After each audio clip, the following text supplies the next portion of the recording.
My wife handed me divorce papers exactly 3 minutes after I retired. I stood there holding a glass of cheap champagne while my children, the people I had clothed and fed for 40 years, did not cry. They did not look away in shame. They clapped. My son popped a fresh bottle of wine and shouted that his mother was finally free from the dead weight. My daughter held up her phone, live-streaming my humiliation to her followers, laughing about how the stingy old man was finally getting kicked to the curb. They thought they were discarding a broken, used-up warehouse manager who had nothing left to give but a meager pension. They thought they had timed it perfectly to take the house and leave me with nothing. But they made one critical calculation error. They looked at the calendar and saw October 31st, Halloween, a fitting day for a trick. But they forgot that tomorrow is November 1st, and because they could not wait 24 hours to destroy me, they just set fire to $15 million. Before I tell you how I ruined their lives by simply signing my name, please like and subscribe if you have ever been underestimated by the people who were supposed to love you. The Golden Oak was not a fancy restaurant.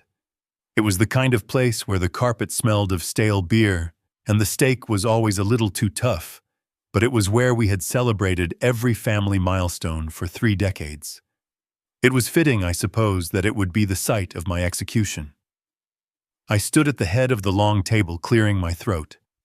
I was 72 years old. My knees ached from years of what they thought was lifting boxes. My hands were calloused. I tapped a spoon against my glass, looking out at the faces of the 20 people gathered there.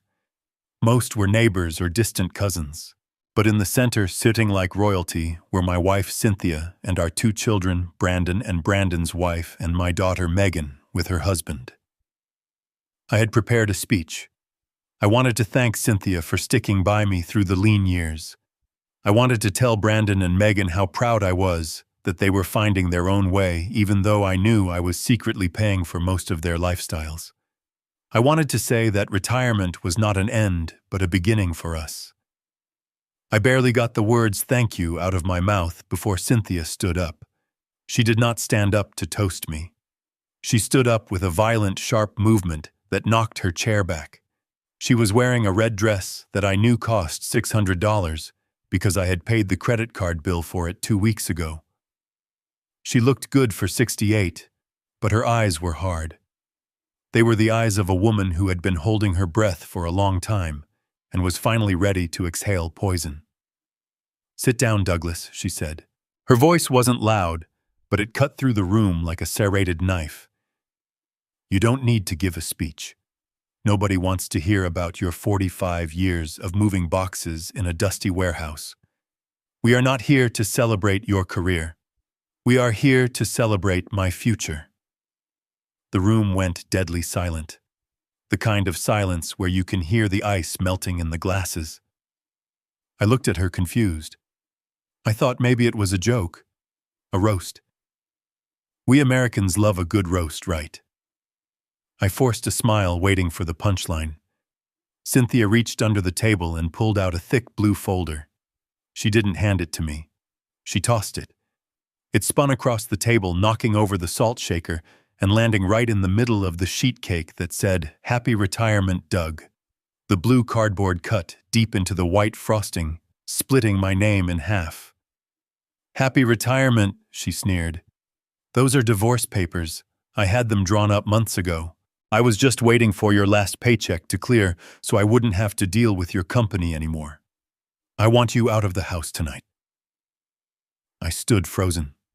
The champagne in my glass suddenly felt like vinegar. I looked at the folder, watching the grease from the frosting seep into the paper. Then I looked at my children. This was the moment I thought. This was the moment my son, my 40-year-old son, whom I had bailed out of 3 failed startups, would stand up and defend his father. This was the moment my daughter, whose rent I had secretly paid for the last 5 years, would scream at her mother to stop this madness. But Brandon didn't stand up. He leaned back in his chair, a smirk playing on his lips that looked terrifyingly like his mother's. He started to clap, a slow, rhythmic clap. "About time," Mom Brandon shouted. He grabbed the bottle of wine from the center of the table and popped the cork. It made a loud bang that sounded like a gunshot in the quiet room. To Cynthia he yelled, raising the bottle. To freedom. To getting rid of the anchor. I looked at Megan. She was holding her phone up, the camera lens pointed directly at my face. She wasn't horrified. She was broadcasting. "Say something, Dad," she said, her voice dripping with mock pity. "Tell the internet how it feels to be single at 72. Don't worry, Mom gets the house, but I'm sure you can find a nice room in a basement somewhere. Maybe one of your warehouse buddies has a spare couch." The guests were shifting uncomfortably, looking at their plates, but nobody spoke up. They were witnessing a public flaying, and they were too stunned to intervene. I looked back at Cynthia. She walked around the table until she was standing right next to me. She smelled of the expensive perfume I bought her for Christmas and the white wine she had been drinking all afternoon. She leaned in close, so close that her lips brushed my ear. To anyone watching, it might have looked like a tender moment, a wife whispering a secret goodbye. But her words were venom. "You are useless to me now, Douglas," she whispered. Her voice was a hiss. "You are old. Your knees are bad. Your pension is pathetic." I did the math. You are going to bring in maybe $2,000 a month. That doesn't even cover my beauty treatments. I want to travel. I want to live. And I can't do that dragging a dead weight like you around. I'm selling the house. The market is high. I'm taking that money and I'm going to Europe with my friends. You can take your little pension and rot in a state facility for all I care. Just sign the papers, Doug. Don't make this harder than it has to be. You have no fight left in you." She pulled back and looked at me with triumph. She expected me to cry. She expected me to beg. She expected the broken old man who had spent his life apologizing for not being rich enough, for not being exciting enough. She saw a warehouse manager. But she didn't see me. She didn't see the man who had spent the last 20 years working as a shadow consultant for the largest logistics conglomerate in the country. She didn't see the man who had structured mergers worth billions. She didn't see the man who had lived below his means, driving a 10-year-old Ford and wearing off-the-rack suits precisely to protect his family from the rot of greed, a rot that had clearly consumed them anyway. I looked at the cake. I looked at the blue folder stained with sugar and grease. Slowly, deliberately, I reached into the inside pocket of my jacket. Brandon laughed loudly. "Watch out," he jeered. "He's going for his coupons. He probably has a discount for a divorce lawyer in there." My son-in-law Todd chortled. Megan zoomed in with her camera. I pulled out my fountain pen. It was a Mont Blanc black resin with a gold nib. It was the one luxury I allowed myself, the pen I used to sign contracts that shaped the national supply chain. They didn't know what it was. To them, it was just a pen. I reached into the cake. My fingers got sticky with frosting, but I didn't care. I pulled the folder out. I opened it right there on the table. Cynthia watched me, her eyes narrowing. She had expected resistance. She had prepared for a scene. She wasn't prepared for silence. I flipped to the last page. I saw her signature already there, aggressive and loopy. I saw the date, October 31st. I looked at my watch. It was 8 p.m. 4 hours until midnight. 4 hours until November 1st. If I signed this now, our marriage was effectively over as of today. The division of assets would be calculated based on what we owned right now in this moment.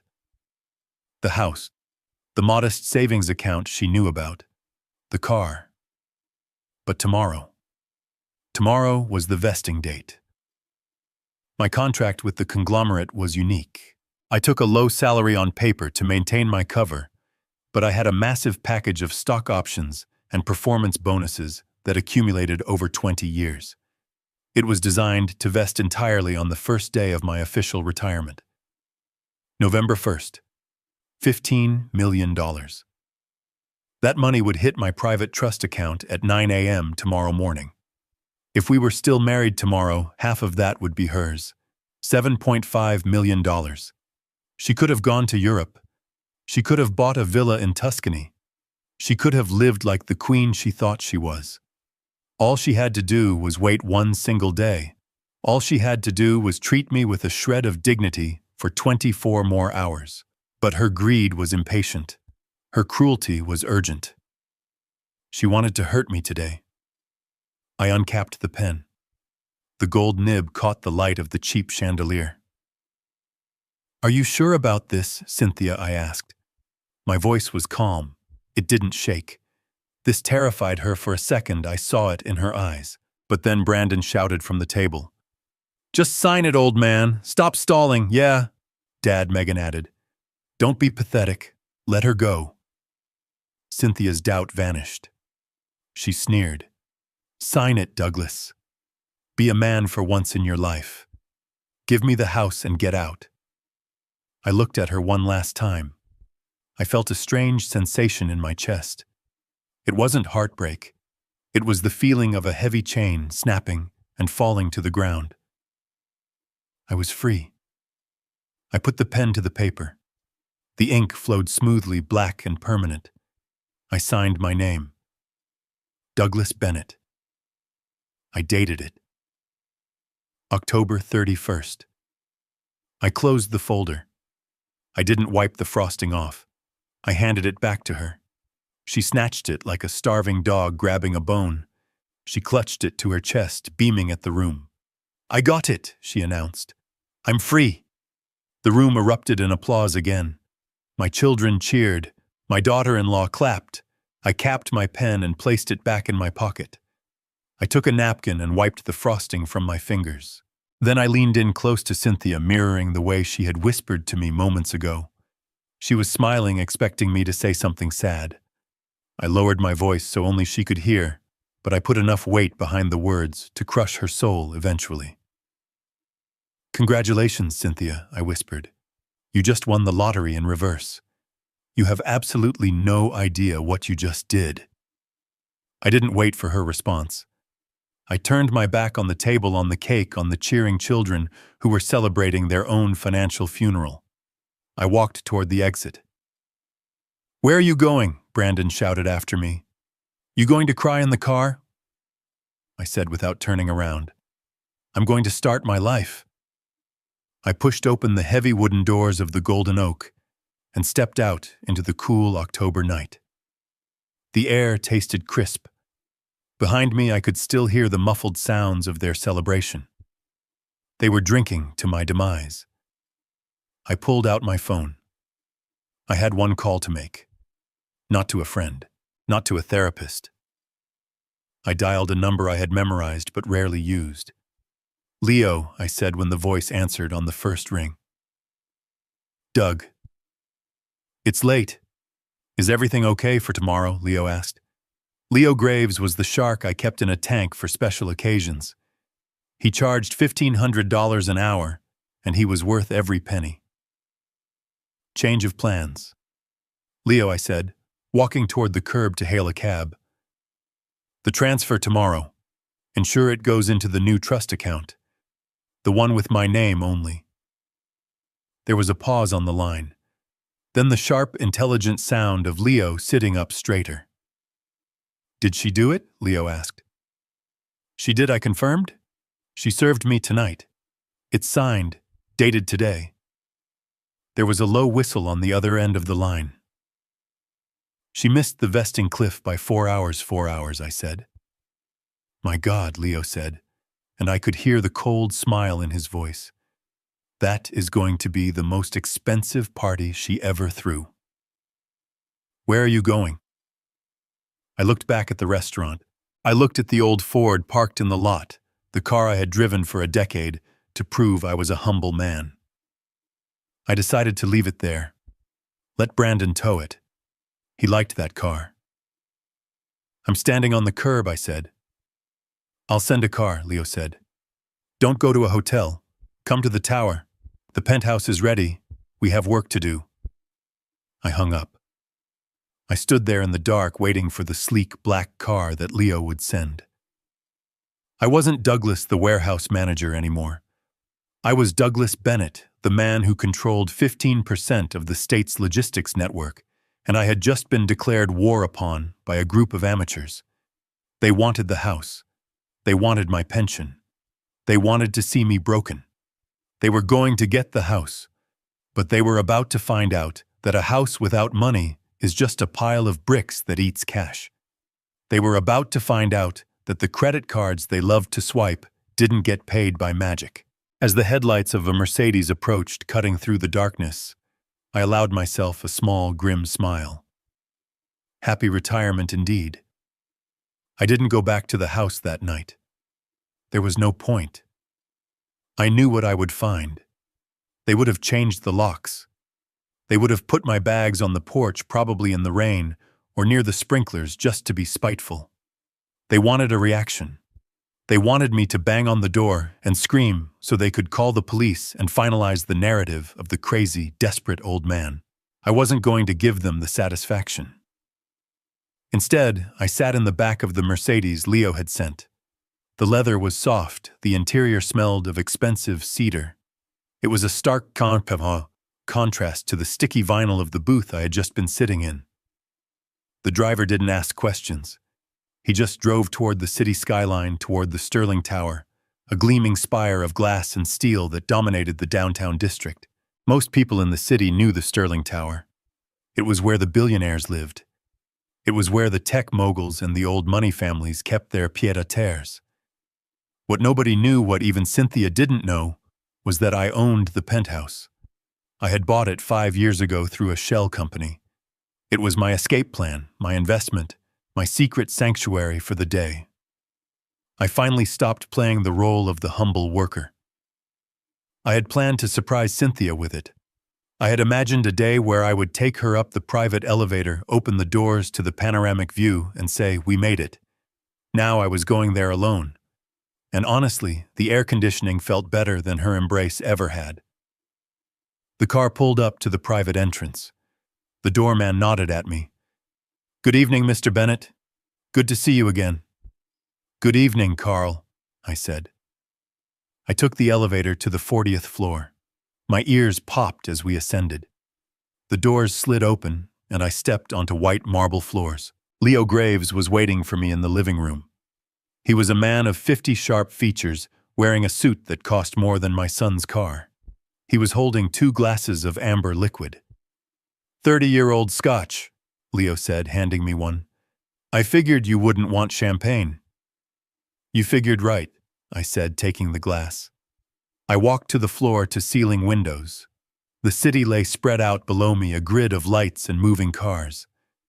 Somewhere out there in the suburbs, in a much smaller, darker house, my family was probably dividing up my old vinyl records and arguing over who got the big TV. "So," Leo said, standing beside me. "It's done."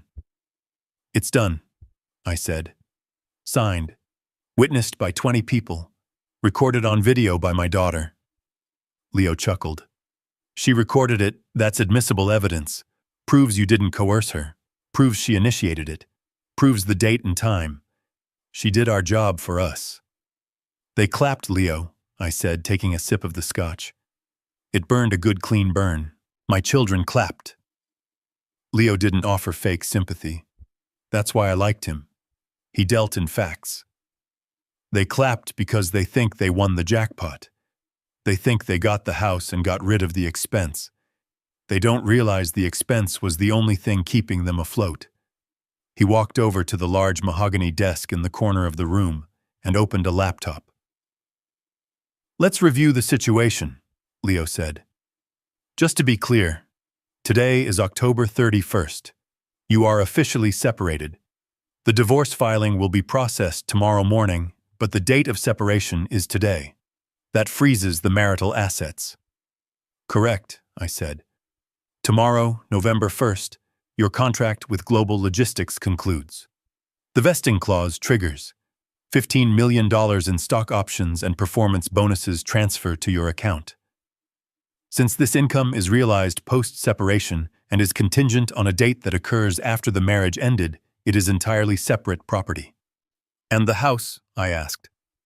The house is in both your names, Leo said. But you're going to give it to her. That's what she wanted, right?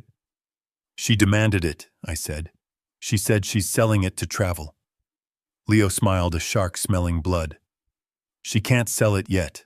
Title transfer takes time, and in the meantime, she has to maintain it. Doug, tell me about the household finances. I sat down in a leather armchair. I managed everything. Cynthia never wanted to look at a bill. She thought it was boring. She thinks the mortgage is paid off. Is it? No, I said. I refinanced it 5 years ago to buy the equity for this apartment. There's still $400,000 on the house. The monthly payment is $3,000. Property taxes are another $800 a month. Utilities in that drafty old place run about $500 in the winter. And her income? She gets a spousal benefit from Social Security, maybe $800. She has no savings. She thinks we have a joint savings account with $200,000 in it. And do you? Leo asked, though he knew the answer. We did, I said. But I used that money to pay off the debts Brandon accrued last year when his crypto investment went south. And I used the rest to pay off Megan's credit cards so she wouldn't get sued. Cynthia doesn't know. She thinks the money is sitting there. Leo tapped on his keyboard.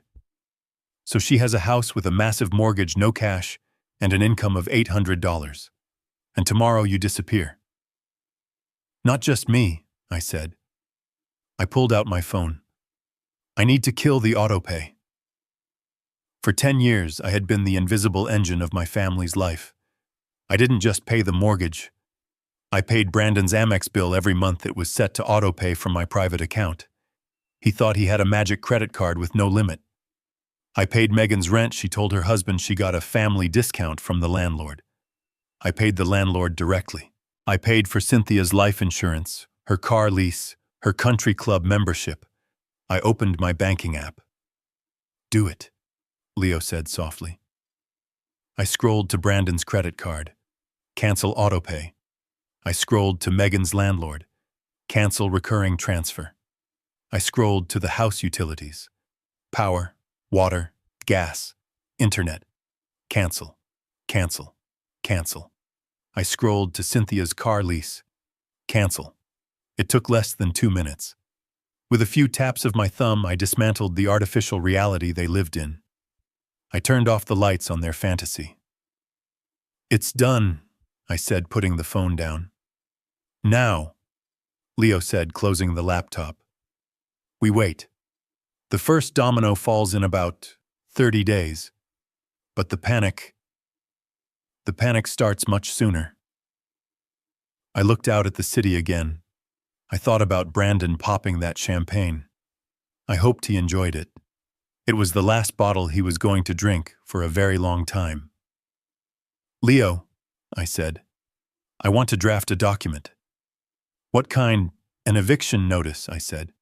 For Megan. You want to kick her out? Not me, I said. Her landlord. Once the check doesn't clear on the 1st, which is tomorrow, he's going to be very unhappy. I want you to call him. Tell him the guarantor has withdrawn. Tell him he needs to seek payment from the tenant. Leo nodded. Ruthless. I love it. And Brandon, I continued. His card cycles on the 5th. He usually runs up about $5,000 a month on dinners and business expenses. When that autopay doesn't hit, the bank is going to lock his card within 48 hours. He'll call you, Leo warned. He can't, I said. I'm changing my number tonight. You are my only point of contact. I stood up and walked to the bedroom of the penthouse. It was huge, silent, and empty. It was perfect. I lay down on the bed with sheets that cost more than Cynthia's wardrobe. I thought I would feel guilty. I thought I would feel the tug of fatherhood, the instinct to protect them one last time. But then I remembered the cake. I remembered the blue folder sitting in the frosting. I remembered the sound of their applause. They wanted me gone. They wanted my money, but not me. Well, they got their wish. I was gone. And the money. The money was right here with me in the tower high above the clouds. I closed my eyes and fell into the deepest, most peaceful sleep I had had in 40 years. Tomorrow was November 1st. Tomorrow I became a very, very rich man, and tomorrow their world would begin to burn. I stood on the porch of the house I had paid for since 1985. The cab was idling at the curb, the meter running a ticking clock on my patience. I inserted my key into the deadbolt. It slid in only halfway. It hit a metal blockage. I jiggled it. Nothing. I pulled it out and looked at the lock. It was shiny. New brass. They hadn't just planned the divorce papers. They had a locksmith on standby.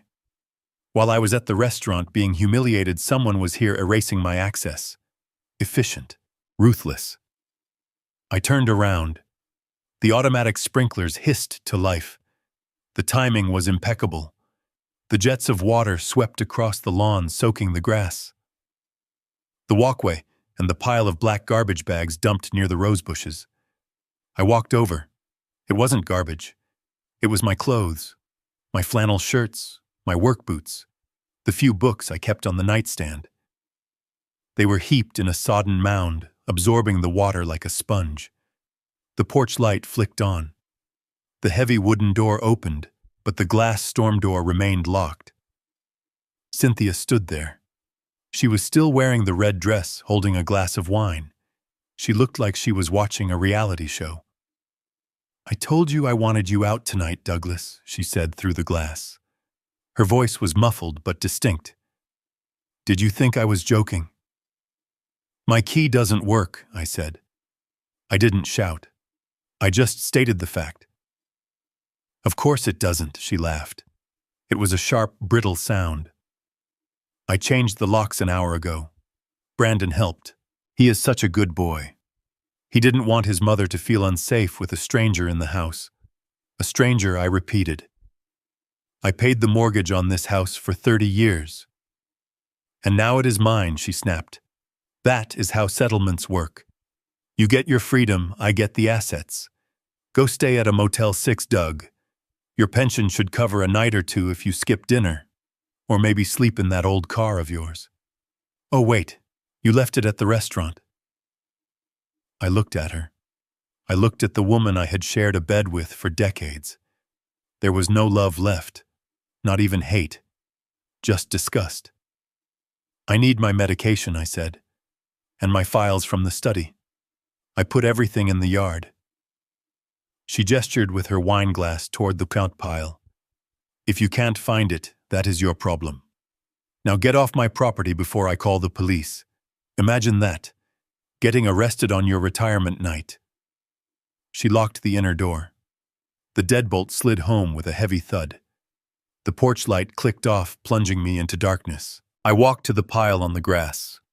The water was cold, soaking into my shoes. I found the small leather satchel that contained my blood pressure pills.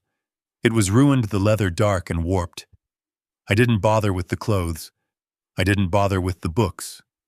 I left them there to rot on her precious lawn. I walked back to the cab. The driver looked at me with pity. "Rough night, buddy?" he asked. "You have no idea," I said. "Take me to the Sterling Tower." He looked at me in the rearview mirror, confused. "The Sterling Tower. That is downtown. That is expensive. Just drive," I said. As we pulled away, I looked back at the house one last time. I saw the silhouette of my son Brandon in the window watching me leave. He waved. A mocking, childish wave. He thought he was waving goodbye to a loser. He didn't know he was waving goodbye to his credit limit. That was the moment the last thread of guilt snapped. I had worried that my plan was too harsh, too cold, but seeing my clothes soaking in the mud while my wife drank wine and my son laughed. No, it wasn't harsh enough. I settled into the seat. The cold water from my shoes seeped into the floor mat. I took a deep breath.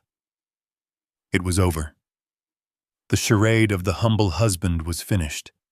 The man who stepped out of this cab would be someone they had never met. Someone with nothing to lose and 15 million reasons to win. The cab driver pulled up to the curb, looking at the towering glass facade of the Sterling Tower with a mixture of awe and suspicion. He turned to look at me in the back seat. My hair was plastered to my forehead, with rainwater from my own lawn. My shoes were squishing against his floor mats. My jacket smelled like wet wool and betrayal. "Are you sure this is the place, pal?" he asked. "This is a private residence. They don't just let anyone in." I didn't answer him. I pulled a crisp $100 bill from my wallet, the leather damp and cold, and placed it on the center console. "Keep the change," I said. I stepped out onto the sidewalk. The rain had stopped downtown, but the air was cold. The Sterling Tower rose 60 stories into the night sky, a monolith of black glass and steel that screamed exclusion. It was a fortress for the masters of the universe. And for the last 10 years, I had walked past it every day, wearing work boots, pretending I didn't own the crown jewel at the very top. The doorman, a giant of a man named Carl, who had been with the building since it opened, stepped out from under the gold awning. He took one look at my sodden clothes, my slumped shoulders, and he didn't blink. He didn't move to block me. He stepped forward and opened the heavy glass door. "Good evening, Mr. Bennett," Carl said. His voice was respectful, devoid of judgment. "Welcome home." "Thank you, Carl," I replied. My voice sounded different already. The rasp of the pleading husband was gone. The timbre of the warehouse manager was fading. In its place was the voice I used in boardrooms when I told CEOs they were about to lose their companies if they didn't listen to me. I walked across the lobby. The floors were Italian marble white with gray veins. My wet shoes squeaked, leaving a trail of muddy footprints. I didn't care. I owned the floor.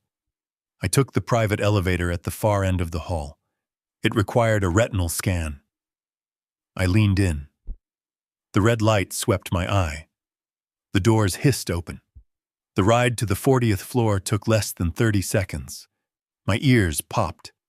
With every floor we passed, I felt a layer of Douglas the doormat peeling away. By the time the doors opened into the penthouse foyer, my posture had straightened. My chin was up. Leo Graves was standing by the fireplace looking at a tablet. He was wearing a navy suit that fit him like a second skin. He didn't look like a lawyer who handled divorces. He looked like a lawyer who handled wars. He looked up as I entered, taking in my appearance with a single clinical glance. "Rough night at the warehouse?" Leo asked dryly. You could say that I answered, walking past him to the wet bar. I poured myself a glass of water. I needed to wash the taste of cheap champagne out of my mouth. Leo walked over to the massive mahogany desk that dominated the living room. He picked up a thick leather binder and a set of heavy magnetic keys.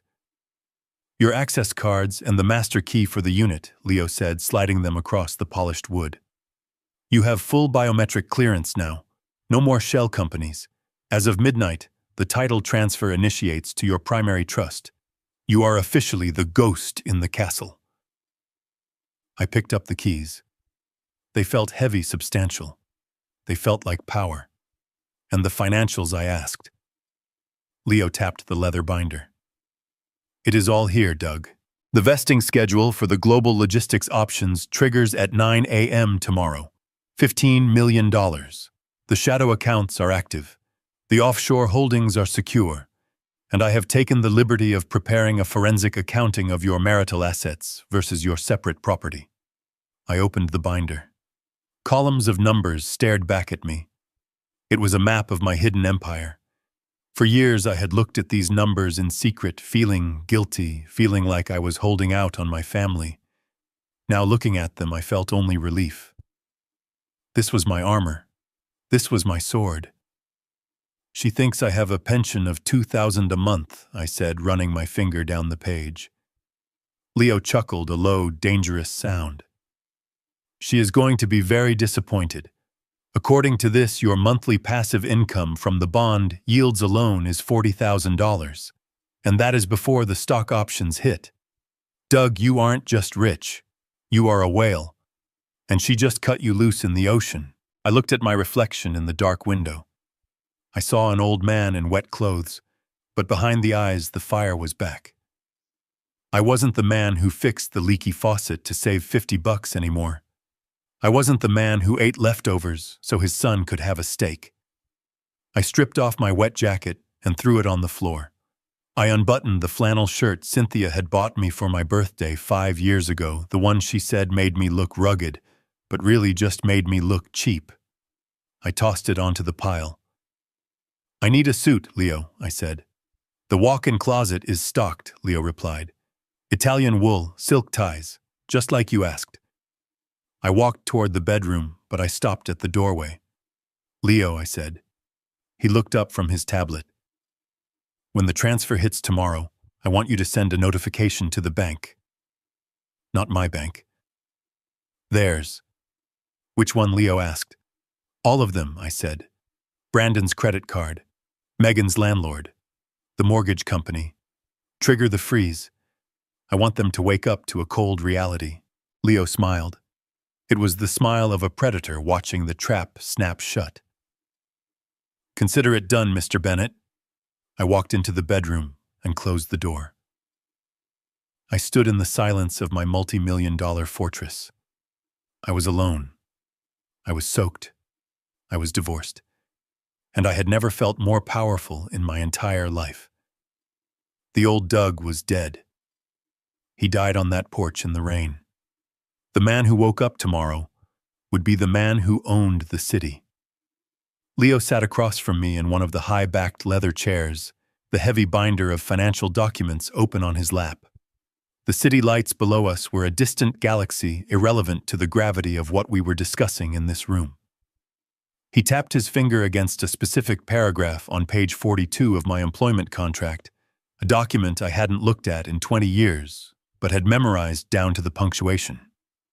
"You know, Doug," Leo said, his voice carrying a tone of professional admiration mixed with disbelief. "In my 30 years of practicing law, I have seen bad timing. I have seen guys sell their companies a week before a market crash. I have seen prenups signed on napkins. But this is a masterpiece of accidental self-destruction." I took a sip of the scotch. It was warming me up, chasing away the chill of the rain and the memory of my wife's sneer. "Explain it to me like I am the jury, Leo," I said. "I want to hear it out loud. I need to know it is real." Leo spun the binder around so I could see the clause. It was bolded. "Vesting schedule, executive shadow consultant retention package. Here is the mechanics of it." Leo began tracing the line with his expensive pen. "When Global Logistics hired you 20 years ago, they didn't hire you to manage a warehouse. That was the cover. They hired you because you were the only man in the country who understood how to optimize their transcontinental shipping routes without triggering antitrust violations. You were their architect, their ghost." I nodded. It was true. For 2 decades, I put on my work boots and my flannel shirts and drove to the warehouse. My family thought I was checking inventory sheets and yelling at forklift drivers. In reality, I walked into a soundproof glass office in the back, logged onto a secure server, and moved billions of dollars of freight across the globe. I solved bottlenecks in the Suez Canal before breakfast. I renegotiated fuel contracts while eating a ham sandwich. I was a shadow consultant. The company paid me a warehouse manager's salary on the books to keep my identity off the corporate radar, protecting me from headhunters and corporate espionage. But the real compensation was deferred. "The golden handcuffs," Leo said. "That is what they call this. To keep you from leaving to a competitor, they structured your compensation as a massive one-time vesting event. 20 years of performance bonuses, stock options, and profit sharing, all accumulating in an escrow account, untouchable, invisible, until the date of your official retirement." "November 1st, I said softly. "Tomorrow," Leo corrected. "At 9 a.m. when the markets open. That is the trigger. Now here is where your wife just committed financial suicide." He pulled out the divorce decree Cynthia had thrown into the cake. It was stained with grease, but the date next to her aggressive signature was crystal clear. October 31st. By serving you today, Leo said, leaning forward, his eyes intense. By forcing you to sign today, and by dating the separation agreement today, she has legally defined the end of the marriage. As of this moment, the marital estate is closed.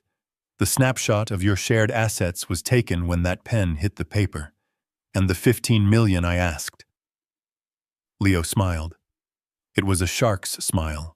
Since the vesting event happens tomorrow, post-separation, and since the contract stipulates that the funds are contingent upon the completion of the employment term, which ends at midnight tonight, that money is classified as future income. It is separate property. If she had waited 24 hours, Doug, just one day, that 15 million would have hit the account while you were still married. It would have been community property. She would have been entitled to $7.5 million. I looked at the date on the paper, October 31st. She had been so eager. She had been so desperate to humiliate me at the party, to make a show of kicking me out on the very last day of my working life. She wanted to twist the knife. She wanted to hurt me, I said. She didn't care about the money. She thought there wasn't any. She thought she was discarding a husk. Leo agreed. She thought she was throwing away a man with a $2,000 pension. She didn't know she was holding a winning lottery ticket and setting it on fire because she didn't like the way the paper felt. I stood up and walked to the window. I looked at my reflection. I wasn't just a warehouse manager. I was the man who had saved global logistics from bankruptcy in 2008. I was the man who had designed the automated routing system they use today. I had built an empire from a back room, and I had done it all for them. For Cynthia. For the kids. I wanted to surprise them. I wanted to hand them the world. But they didn't want the world. They wanted to see me bleed. So I asked, turning back to Leo. It is ironclad, it is titanium, Leo said. I have already drafted the filings. We submit the signed divorce papers at 8 a.m. tomorrow. The court stamps them. The marriage is dissolved retroactively to the date of separation. 1 hour later at 9 a.m., the 15 million lands in your new individual trust account.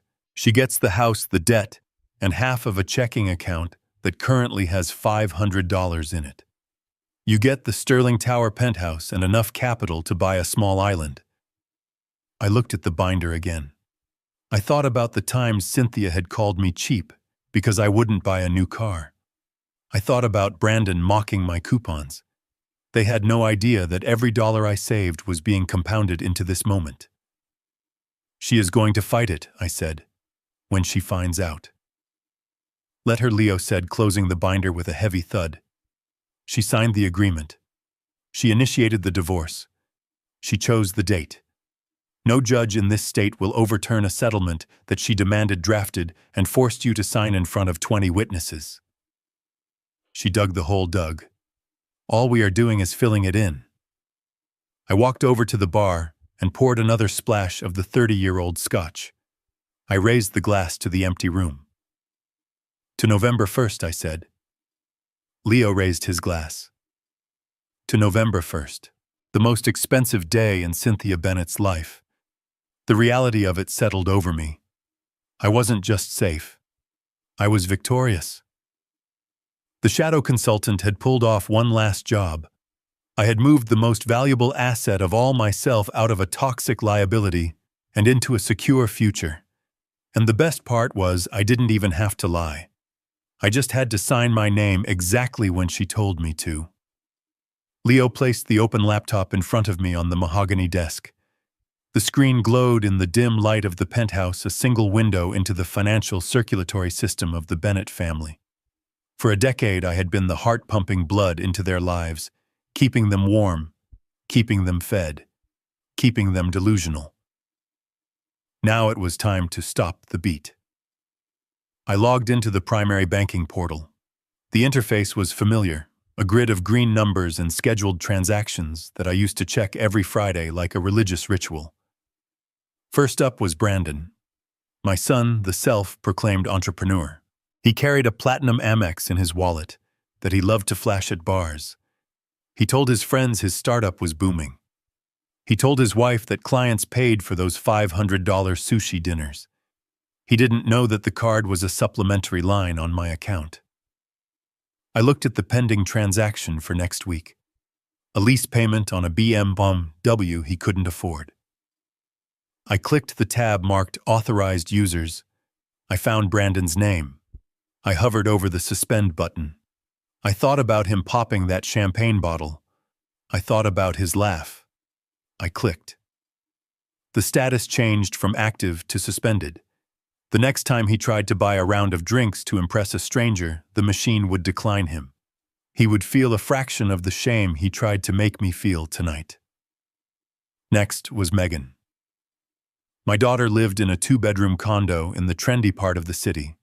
She told her husband Todd that the landlord gave them a special rate because she was an influencer. The truth was the rent was $4,000 a month. She paid $2,000. I paid the other $2,000 via a direct ACH transfer that went out on the 1st of every month. Tomorrow was the 1st. I opened the Recurring Transfers tab. I selected the payment to Highland Properties. Delete, confirm. When the landlord checked his ledger tomorrow morning, he would see a $2,000 hole. And Megan was about to learn that influence doesn't pay the rent. Then there was Cynthia. Her lifestyle was a house of cards built on my silence. I scrolled down to the insurance premiums. There was a massive whole life policy on me with her as the sole beneficiary. She had insisted on it years ago, claiming she needed security. I had been paying $600 a month to ensure she got rich if I died. I canceled the auto draft. Let the policy lapse. If she wanted to bet on my death, she could pay the premiums herself. Finally, the crown jewel of her ego, the Oakwood Country Club. Cynthia wasn't just a member. She was on the social committee. She spent her days playing tennis and drinking mimosas with women who judged each other by their handbags. The monthly dues were $1,200. I had set it up to draft from my personal checking account to spare her the hassle. I selected the payee. I hit remove. Leo watched me from across the desk, sipping his scotch. He didn't say a word. He knew this wasn't about money. This was about gravity. I was turning gravity back on for people who had been floating for years. I closed the laptop. The screen went black. The room was silent. There were no explosions, no sirens, just the quiet digital severing of the umbilical cords. They were all sleeping in their beds right now, dreaming of the money they thought they had won. They had no idea that while they slept, the roof had been removed, the walls had been taken down, and the cold wind of reality was already blowing in. I pushed the laptop away. I was done being the provider. Tomorrow they would have to learn how to survive. It takes exactly 30 days for the utility companies in this state to process a delinquency notice and flip the digital switch. I know this because I used to manage the routing logistics for their meter maintenance crews. It is a cold, automated system that does not care about your social standing, your excuses, or the fact that you are hosting a gala to celebrate your new single life. It only cares that the account holder me canceled the service, and the new occupant, my ex-wife, ignored the 3 bright pink warning notices that arrived in the mail. She probably threw them in the trash without looking, just like she did with my clothes. I wasn't there to see it, but Leo hired a private investigator to keep an eye on the assets, specifically the house, to ensure she wasn't destroying the property value before the bank inevitably foreclosed. The report I received the next morning was detailed enough that I could close my eyes and see every moment of her humiliation. Cynthia had decided to throw what she called a new beginnings party. She invited the entire neighborhood, her country club friends, and anyone else she wanted to impress. She wanted to show the world that dumping Douglas Bennett was the best thing that ever happened to her.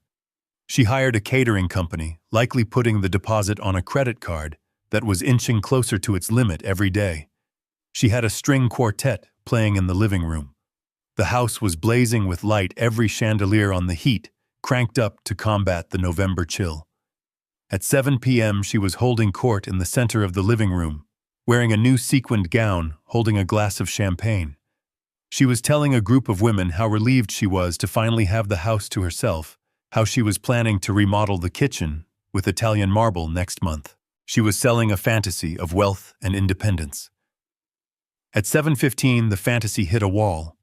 The report said it happened right as she was raising a toast. The lights didn't flicker. They didn't dim. They simply vanished. 1 second, the room was bathed in golden light. The next, it was plunged into absolute suffocating darkness. The music stopped abruptly as the electric cello lost its power. A collective gasp went through the room, followed by the nervous laughter of people who think it is just a momentary glitch. Cynthia shouted for everyone to stay calm. She claimed it must be a neighborhood outage, a transformer blown down the street. She fumbled for her phone, using the flashlight to navigate through the confused guests. She called the power company, putting on her most authoritative voice, ready to demand they fix the grid. I can only imagine the color draining from her face when the automated operator told her that service to the address had been suspended for non-payment and lack of a valid account holder. She had been living on my credit for so long, she forgot that electricity wasn't free. But the night wasn't done with her yet. The catering staff was in the kitchen trying to salvage the dinner by candlelight. They needed water to rinse the plates and prep the next course. One of the servers turned the tap. A sputter of air, a brown trickle of sediment, and then nothing. I had canceled the water service on the same day as the power. The city was just as efficient as the electric company. Word spread through the dark party faster than the cold air that was beginning to seep in. There was no power. There was no water. The toilets wouldn't flush. The heating system was dead. The expensive hors d'oeuvres were sitting in the dark. The guests didn't stay long. People like Cynthia's friends don't do discomfort. They don't do tragedy unless it is gossip. Within 20 minutes, the driveway was full of headlights as cars pulled away. They weren't leaving with admiration for the strong, independent woman. They were leaving with whispers about how Cynthia Bennett couldn't even pay her light bill. By 8:30, the house was empty. The report said Cynthia stood on the porch screaming at the departing cars, blaming everyone but herself. Then she went back inside, into the cold, into the dark. Into the house she had fought so hard to steal, only to realize she didn't know how to keep it alive. She sat in the dark of a 4-bedroom tomb, wrapped in her expensive dress, shivering, while across the city I sat by my fireplace, warm lit by the glow of the city, and turned the page of my book. Gravity had officially kicked in, while my wife was sitting in the freezing darkness of a house she no longer knew how to operate. My son Brandon was 10 miles away, standing under the bright, unforgiving halogen lights of a Porsche dealership. He was doing what he did best, which was spending money he had not earned to impress people who did not care about him. According to the credit monitoring alerts that were popping up on my phone like little notifications of Justice, Brandon was attempting to purchase a $90,000 sports car. He had his arm around his wife, Kayla, pointing at the sleek gray machine as if he had designed it himself. He was loud. He was confident. He was telling the salesman that his startup was about to close a massive seed round, and he needed a vehicle that reflected his new tax bracket. He was celebrating what he called the liberation of the family assets. He truly believed that with me out of the picture, the imaginary vault of Bennett family wealth was finally open for looting. I can picture the scene perfectly because I know my son. He would have worn his best watch, the one I bought him for graduation. He would have been leaning casually against the sales desk, tapping his fingers, eager to sign the papers and drive off into his delusion. He pulled out his wallet. It was a slim Italian leather piece. He extracted the heavy metal platinum American Express card. This was his talisman. For 10 years, he had slapped this card onto bar tops, dinner tables, and hotel reception desks. He thought it was a magic wand. He thought the credit limit was infinite because every time he maxed it out, the balance mysteriously vanished at the end of the month. He never asked how. He never asked why. He just assumed he was entitled to it. He handed the card to the salesman with a smirk. Put the down payment on this, he said, and add the ceramic coating. I don't want to worry about scratches. The salesman, a man who worked on commission and could smell new money from the parking lot, smiled and took the card. He inserted it into the chip reader. Brandon turned to Kayla and kissed her on the forehead, whispering about how good she was going to look in the passenger seat. They were already planning the Instagram post. Then came the beep. It wasn't the happy chime of approval. It was the sharp, flat buzz of rejection. The salesman frowned. He looked at the screen. He pulled the card out and wiped the chip on his sleeve, thinking it was just a smudge of dust. He tried again. The buzz was louder this time. The silence that followed was heavy. Is there a problem? Brandon asked, his voice tightening just a fraction. The card is declined, Mr. Bennett, the salesman said. It says, do not honor. Brandon laughed. It was a nervous, high-pitched sound. That is impossible. I just paid it off last week.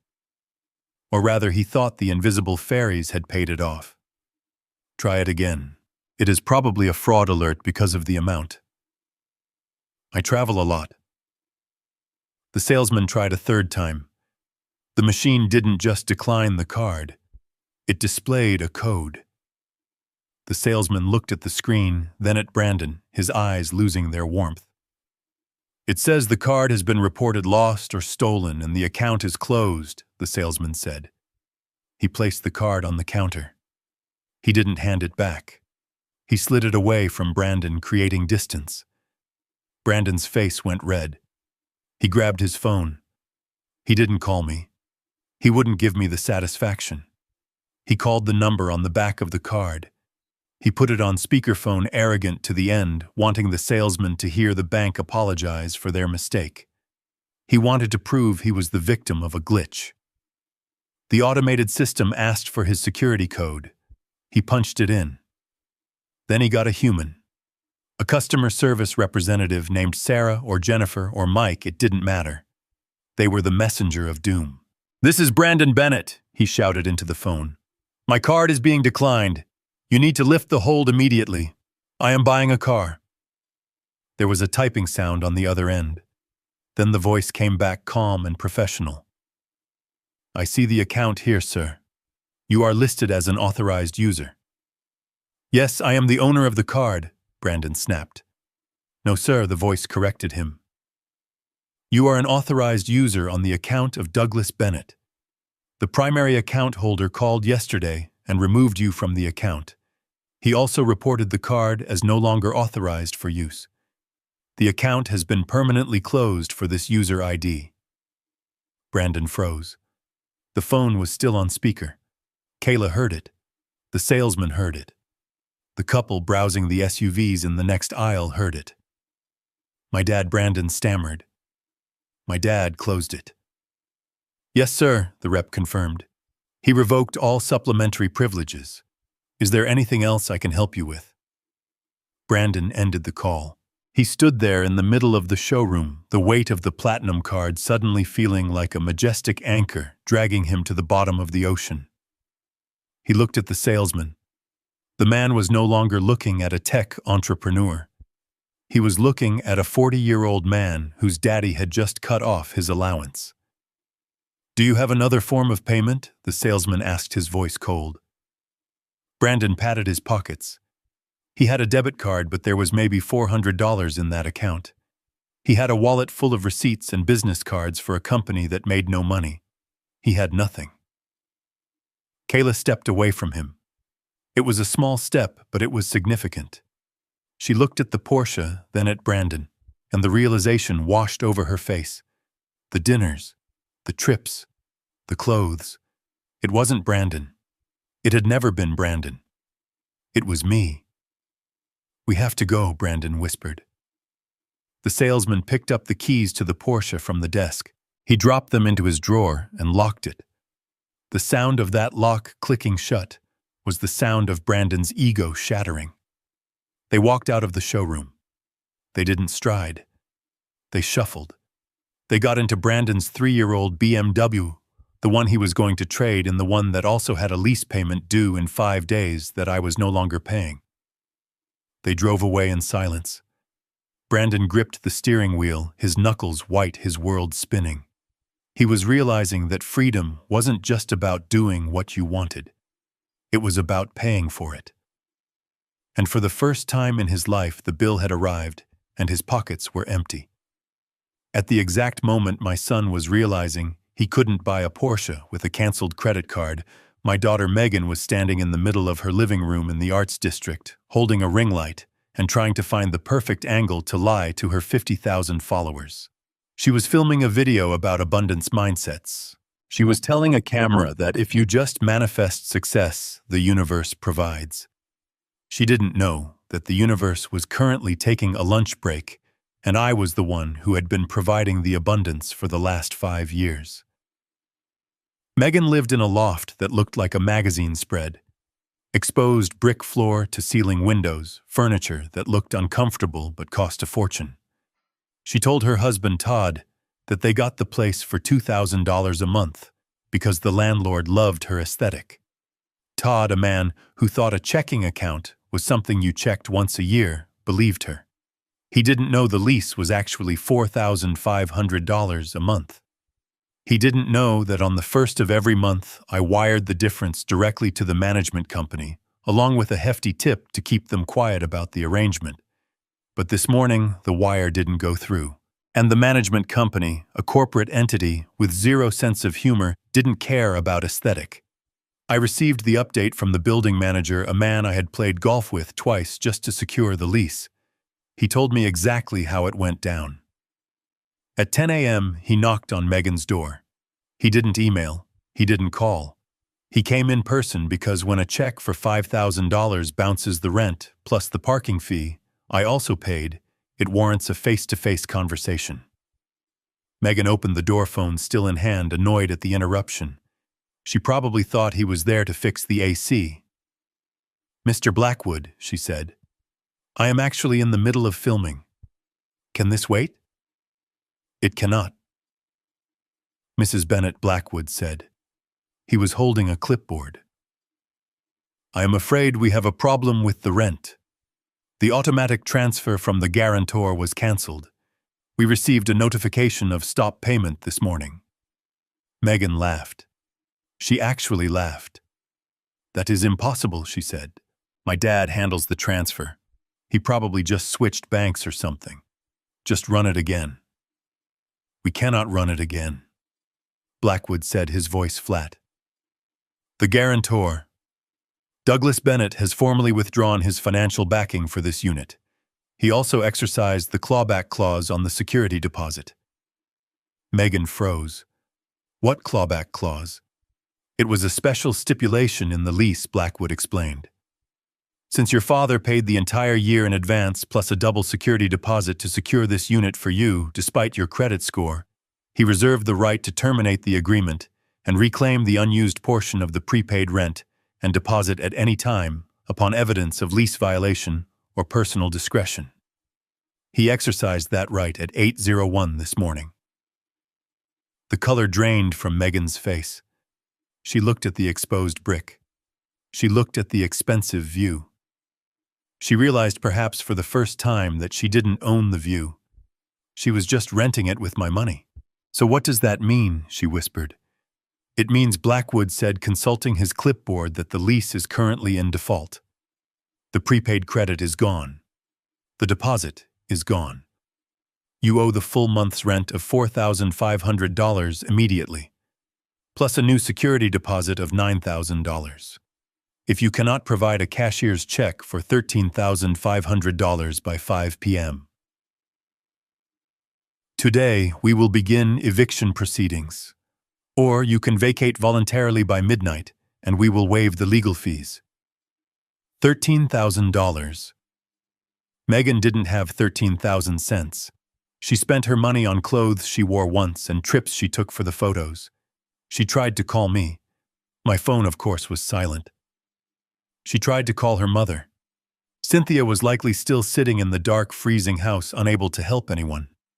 Then Todd came out of the bedroom, rubbing sleep from his eyes. He heard the tail end of the conversation. He heard the number 13,000. Megan Todd asked, his voice rising in panic. I thought you said rent was $2,000. I thought you said we were covered. And that was the moment the facade crumbled. Megan had to turn to her husband and admit that she wasn't a savvy negotiator. She was a subsidized child. She had to admit that her lifestyle was a lie I had been paying for. They spent the rest of the day in a frantic, humiliating scramble. They couldn't raise the money. Nobody lends $13,000 to an influencer with bad credit and a husband who works part-time as a DJ. By 6 p.m. they were packing. Not carefully, desperately. They were throwing their curated life into garbage bags. They were dragging expensive sofas across the hardwood floor, scratching it, guaranteeing they would be billed later. They were hauling their lives down to the service elevator, sweating, arguing, screaming at each other. Megan was crying, mascara running down her face, ruining her aesthetic. She was realizing that without the filter of my money, her life was just a chaotic, expensive mess. She was moving out of a palace and onto a friend's couch, all because she had clapped when I signed a piece of paper. As I sat in my penthouse sipping my coffee, I couldn't help but think it was the best content she had never filmed. At 9 o'clock that night, the three of them were huddled in the living room of the house Cynthia had fought so hard to keep. I know the scene because the private investigator Leo hired had a telephoto lens trained on the bay window. He texted me the update. They were sitting around a single battery-operated camping lantern that I had bought for hurricane emergencies 5 years ago.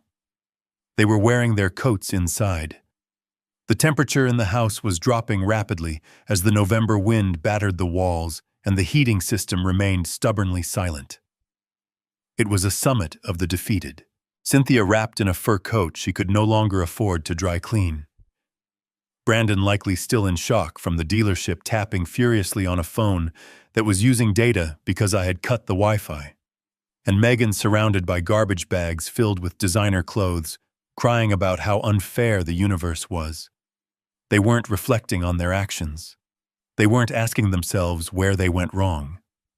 They were feeding off each other's rage, convincing themselves that I was the villain, that I had stolen something from them, that I had broken the rules of the game. I, on the other hand, was currently experiencing a deep tissue massage in the private thermal suite of the Sterling Tower Spa. The room was dimly lit, smelling of eucalyptus and lavender. The only sound was the gentle bubbling of the hydrotherapy pool and the soft instrumental music designed to lower blood pressure. Leo was sitting in a lounger nearby, enjoying a glass of mineral water and reviewing the latest stock ticker on his tablet. My phone sitting on the small teak table next to me began to buzz. It vibrated aggressively against the wood. The caller ID said, "Wife." I hadn't changed the contact name yet. It seemed fitting. She was the wife who divorced me, calling the husband she thought she had discarded. I picked up the phone. I didn't hold it to my ear. I put it on speaker and set it back down on the table. I didn't say a word. I just let the line open. Douglas Cynthia's voice exploded into the serene spa atmosphere. It was a shriek, high and jagged. "Are you insane? Do you have any idea what is happening here? It is freezing. The water is off. The toilets won't flush." "You cut us off," Brandon roared from the background. I heard the desperation in his voice. "My card is dead. They took the car back. You can't do this. You can't just steal my credit limit." Dad, Megan was sobbing. It was a wet, ugly sound. "I am homeless. My landlord kicked me out. He said you stole the deposit. How could you do this to your own daughter?" They were all shouting over each other, a cacophony of entitlement. They demanded. They threatened. Cynthia swore she would call the police. Brandon threatened to come find me and beat the money out of me. They sounded like wild animals trapped in a cage they had built themselves. I listened. I looked at the steam rising from the pool. I looked at Leo, who just raised an eyebrow and took a sip of his water. I let them vent. I let them exhaust their lungs. I let them pour all their fear and anger into the phone knowing that none of it could touch me. I was insulated by $15 million and 40 stories of steel. Finally, they ran out of breath. The shouting died down to panting and sniffing. "Are you going to fix this?" Cynthia demanded, her voice trembling with rage. "Transfer the money back right now, Douglas. Turn the lights back on. Or so help me God." I leaned forward. I spoke into the phone, my voice low, calm, and completely devoid of the apology they were waiting for. "You wanted me gone, Cynthia," I said. "You wanted the assets. You wanted independence. You stood up in front of everyone we know and said I was a dead weight." "But you ruined us," she screamed. "No," I corrected her gently. "I just stopped carrying you." There was a stunned silence on the other end. They didn't know how to process a Douglas Bennett who didn't apologize. "But we can't live like this," Megan wailed. "It is dark, it is cold." I reached for the button to end the call. I thought about the years I spent working late, the years I spent worrying about their bills while they laughed at my cheap shoes. I thought about the applause at the restaurant. "Welcome to the real world," I said. I tapped the red icon. The connection severed. Their chaos vanished, instantly replaced by the soothing sound of the water. I lay back on the massage table and closed my eyes. The silence was expensive, and I had paid for it in full. The report Leo handed me 2 days later contained a photograph that was almost tragic enough to be art. It showed my wife, my son, and my daughter standing in the parking lot of a strip mall on the edge of town. They were huddled together against the November wind, looking at a storefront with a neon sign that buzzed with a dying flicker. The sign said, "Law Offices of Saul Miller." Next door was a vape shop. On the other side was a payday loan center. This was how far the mighty Bennett family had fallen in 72 hours. They had gone from the country club to the discount legal bin. They were there because they had convinced themselves of a lie. In their minds, I wasn't a strategic genius who had legally outmaneuvered them. I was a petty thief. They believed I had taken the $200,000 from our joint savings account, the money I had actually spent paying off their debts, and stuffed it into a mattress somewhere. They believed I was hiding a secret pension fund. They thought if they squeezed me hard enough, a few $1,000s would pop out enough to turn the lights back on and get the Porsche back. According to the deposition transcript we received later, the meeting inside that office was a masterclass in delusion. Saul Miller was the kind of lawyer who chased ambulances, but usually missed the bus. He wore a suit that was too shiny and a tie that was too wide. He listened to Cynthia weep about her hardships, about how her cruel husband had abandoned her without a penny after 40 years. He listened to Brandon complain that I had committed financial violence by canceling a credit card that wasn't even in his name, and Saul smelling a desperate client with a house that still had some equity, even if he didn't know about the mortgage, yet nodded along and fed their fantasy. He told them exactly what they wanted to hear. He told them I was guilty of dissipation of marital assets. He told them that by draining the accounts and cutting off the utilities, I had violated the status quo of the marriage. He told them he could file an emergency motion to freeze my assets and force me to pay temporary spousal support. He asked them for a retainer. $5,000. Cynthia didn't have $5,000. Her accounts were dry. Brandon had nothing. Megan was currently sleeping on a friend's futon. So they did the unthinkable. Cynthia took the diamond engagement ring I had given her 20 years ago, an upgrade for our anniversary that I had saved for 3 years to buy, and she handed it to the pawn shop across the street. She sold the symbol of our marriage to pay a lawyer to destroy me. She got $4,000 for it. Brandon sold his watch to make up the rest. They walked back into Saul's office and dumped the cash on his desk. Saul counted it with greedy fingers and promised them he would bring me to my knees. He told them he would subpoena my bank records. He told them he would find the hidden hoard of cash I must have stashed away from my warehouse salary. They filed the suit the next morning. It landed on Leo's desk like a wet paper towel. It accused me of fraud, of theft, of malicious financial abandonment. It demanded I disclose all assets. It demanded I return the $200,000 they thought existed. I sat in my penthouse reading the legal complaint. I drank my coffee. I looked at the sum they were chasing. 200 grand. They were selling their jewelry and hiring strip mall lawyers to chase a ghost of a savings account, completely unaware that they were picking a fight with a man who now had $15 million sitting in a trust that was legally bulletproof. They wanted a fight. They wanted to drag me into court and expose me as a cheapskate. They thought they were the hunters cornering a wounded animal. They didn't realize they had just walked into a cage with a lion locked the door and thrown away the key. Let them come, I told Leo. Do not settle. Do not offer a dime. Let us go to court. I want to see the look on Saul Miller's face when he realizes what league he is playing in. The courtroom smelled of floor wax and desperation. It was a small hearing room, not one of the grand halls you see on television, but to my family, it might as well have been the Supreme Court. They sat on the left side of the aisle, huddled behind Saul Miller. Saul was wearing a suit that was a shade of blue not found in nature, and he was sweating.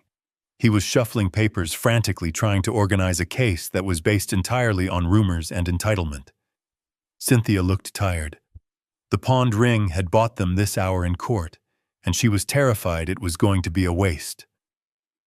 Brandon and Megan sat beside her, looking like children waiting for the principal to scold them, but still harboring that secret, arrogant belief that they could talk their way out of trouble.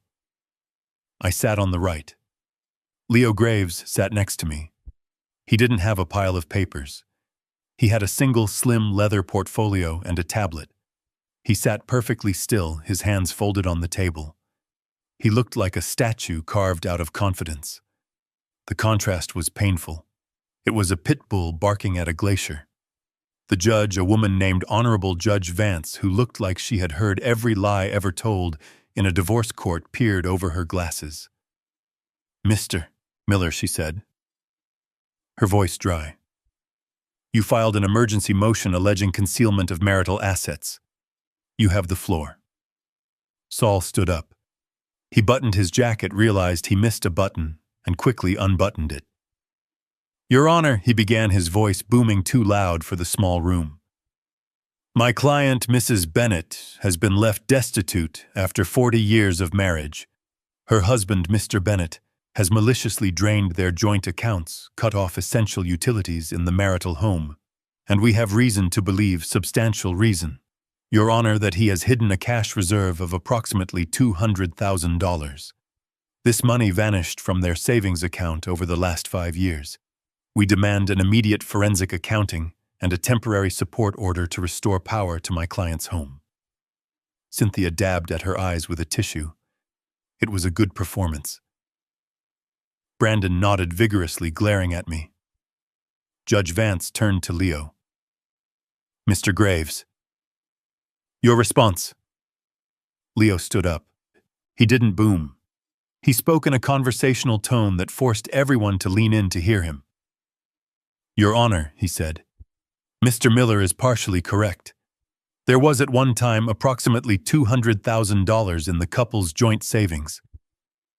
Cynthia let out a small gasp of triumph. Saul puffed out his chest. See his face said, "I got him." However, Leo continued, ignoring them. That money was not hidden. It was spent. It was spent on the debts incurred by the people sitting at the plaintiff's table. Leo tapped his tablet. The large monitor on the wall flickered to life. A spreadsheet appeared.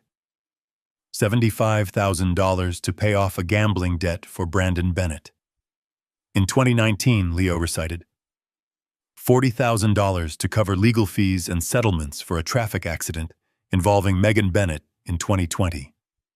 $50,000 for unauthorized credit card overages on Mrs. Bennett's personal shopping accounts.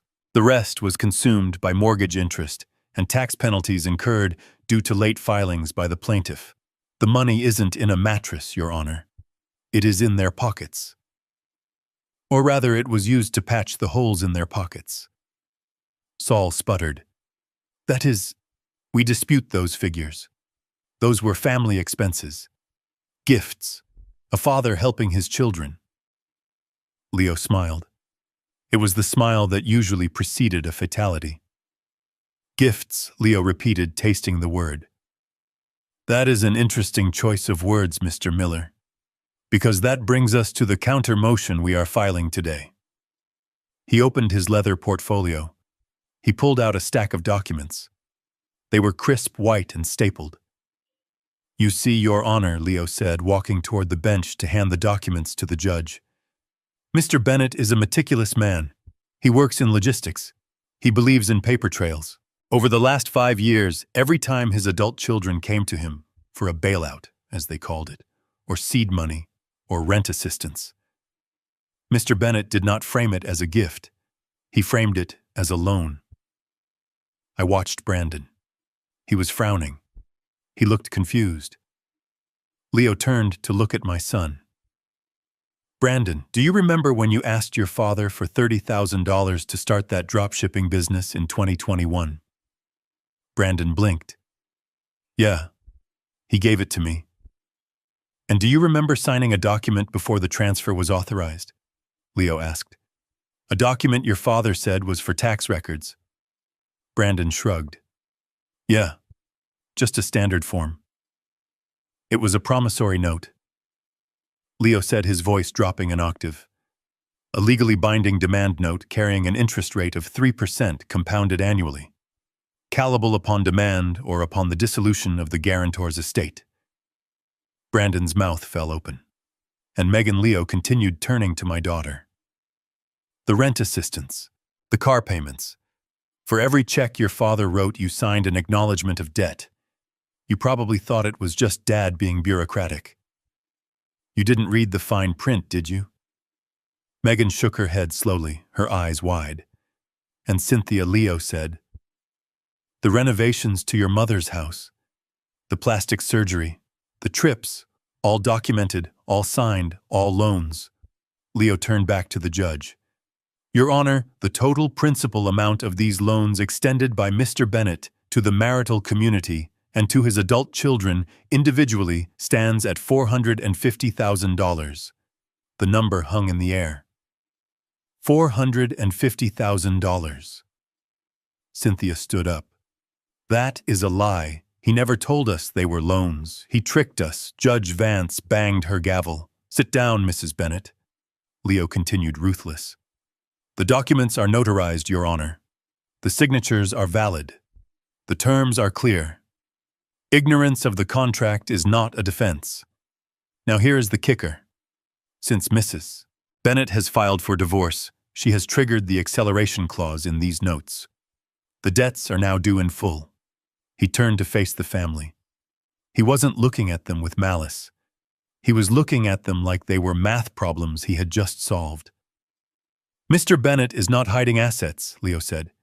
He is holding a portfolio of bad debt. Debt that belongs to you. Since Brandon and Megan have no assets, and since Cynthia has claimed the marital home as her primary allocation in the divorce petition, we are filing a motion to attach a lien to the house. The house, Cynthia whispered. Her face was gray. Yes, Leo said. To repay the marital debt owed to Mr. Bennett's separate estate money, he pulled from his own premarital retirement funds to cover these loans. The house will need to be liquidated. Saul Miller looked like he wanted to crawl under the table. He hadn't bothered to ask his clients if they had signed anything. He had assumed I was a pushover. He didn't know I had spent 20 years reading the fine print of billion-dollar contracts. Judge Vance looked at the documents. She looked at the signatures. She looked at Saul. Mr. Miller, do you have any evidence to contest the validity of these promissory notes? Did your client sign them under duress? Saul stammered. I wasn't aware. My clients said, they said it was a gift Leo finished for him, but the paper says it was a loan, and in a court of law, paper wins. The judge looked at Cynthia. Mrs. Bennett, it appears you are asking for $200,000 while owing $450,000. The math does not work in your favor. I looked at my family. They were paralyzed. The house, the one thing Cynthia had managed to claw away from me, the trophy of her victory, was now effectively mortgaged to the hilt, and I was the bank. I wasn't just kicking them out. I was foreclosing on their arrogance. Leo sat down next to me. He closed his portfolio. "That went well," he whispered. I looked at Brandon. He had his head in his hands. Megan was crying silently. Cynthia was staring at me, her eyes filled with a horror that went beyond money. She was realizing that she had lived with a stranger for 40 years. She had lived with a man who kept score, and she hadn't even known the game had started. I didn't smile. I didn't gloat. I just watched them. This was the cost of the applause. This was the price of the cake. They wanted to clap for my exit, fine, but they should have checked the price of the ticket first. Judge Vance took off her glasses and rubbed the bridge of her nose. The gesture was small, but in that silent courtroom it felt like a thunderclap. She looked at the stack of promissory notes Leo had placed on her bench. She looked at the frantic, sweating figure of Saul Miller, and then she looked at Cynthia. Mrs. Bennett, the judge, began, her voice devoid of the sympathy Cynthia was desperately trying to elicit. "The court finds the evidence presented by Mr. Graves to be irrefutable. These are not informal family arrangements. These are notarized financial instruments. You signed them. Your children signed them. You accepted the money and you accepted the terms." Cynthia stood up, her hands trembling on the table. "But, Your Honor," she stammered, her voice rising in pitch. "The house. He gave me the house in the settlement. It is mine. You can't take it away because of some papers he tricked us into signing." "I did not trick you," I said. I spoke softly, but the room heard me. "I just asked you to read before you signed. You never had time for reading, Cynthia." Judge Vance silenced me with a look, then turned back to my wife. "The settlement agreement grants you the equity in the marital home, yes. However, it does not absolve you of marital debts, nor does it void private contracts between you and Mr. Bennett's separate estate. The math is simple, Mrs. Bennett. You owe the estate of Douglas Bennett $450,000. This debt is immediately due." Saul Miller tried to intervene, his voice weak. "Your Honor, my client has no liquidity. She cannot pay a lump sum of that magnitude. We request a payment plan, perhaps $500 a month." Leo laughed. It was a short, sharp bark. "At that rate, Your Honor, the debt would be paid off in 75 years. Mr. Bennett is 72. That is not an acceptable remedy. We move for immediate attachment of assets." The judge nodded. She picked up her gavel. The sound of wood hitting wood had never sounded so sweet. "Motion granted," she ruled. "Since the plaintiff has no cash reserves and no other significant assets, the court orders the immediate liquidation of the property located at 42 Oak Street to satisfy the judgment." "No," Cynthia screamed. The word ripped out of her throat, raw and ugly. It wasn't a cry of sorrow. It was the shriek of a child having a toy snatched away. "No, you can't. That is my house. I won it. I kicked him out. It is mine. The house will be placed in the hands of a court-appointed trustee."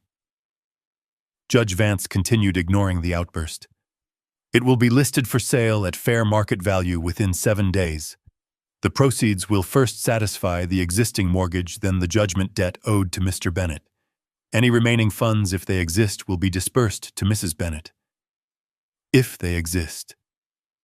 I did the math in my head as Cynthia collapsed into her chair, sobbing into her hands. The house was worth maybe $800,000 in this market. The mortgage was $400. The debt to me was $450. After realtor fees and closing costs, Cynthia wasn't just walking away with nothing. She was walking away owing money. She was technically underwater on the prize she had destroyed our marriage to keep. She looked at me then. Her mascara was running in black streaks, cutting through the expensive foundation she had bought with my money. Her eyes were wild. "You did this," she hissed, pointing a shaking finger at me. "You planned this. You let me take the house just so you could take it back. You are a monster. I stood up. I buttoned my Italian suit jacket. I picked up my phone. I didn't plan for you to borrow money you couldn't pay back, Cynthia, I said. I didn't plan for you to divorce me. I didn't plan for you to throw my clothes in the mud. You did all of that. I just kept the receipts. Brandon and Megan were staring at their mother with a look of absolute horror. They realized in that moment that the safety net was gone. The house wasn't a sanctuary anymore. It was just a pile of bricks that was about to be sold to the highest bidder. They weren't heirs to a fortune. They were defendants in a debt collection. Court is adjourned, Judge Vance said. I walked out of the courtroom without looking back. Behind me, I could hear Cynthia wailing a high, thin sound of total defeat. She had wanted to be a rich, independent woman. Now she was just a homeless debtor with an expensive dress and a very cheap lawyer. And I was going to lunch. The ride back from the courthouse was silent for exactly 3 minutes. They were all crammed into Brandon's 3-year-old BMW, the one he had managed to keep only because the repossession truck hadn't found it yet. Cynthia was in the passenger seat, still clutching the tissue she had used to fake cry in court, but now the tears were real hot and angry. Megan and Brandon were in the back, squeezed together like children being punished. The air inside the car was thick with the smell of defeat and cheap cologne. Then Brandon hit a pothole. The car jolted, and the dam broke. "Nice going, Mom," Brandon sneered from the back seat. His voice was laced with a venom I had never heard him use on her before. "You said he was bluffing.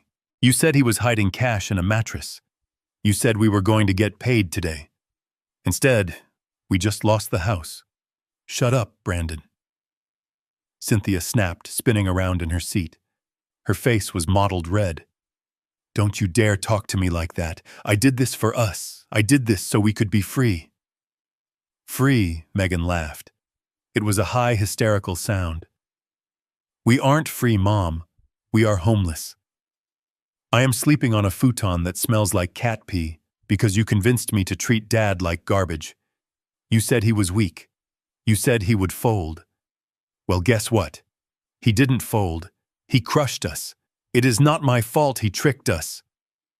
Cynthia screamed. She hit the dashboard with her fist. "He made us sign those papers. He manipulated us. He didn't make you buy a $4,000 purse last month," Brandon shouted. "He didn't make you get that facelift. That is why we are in debt, Mom.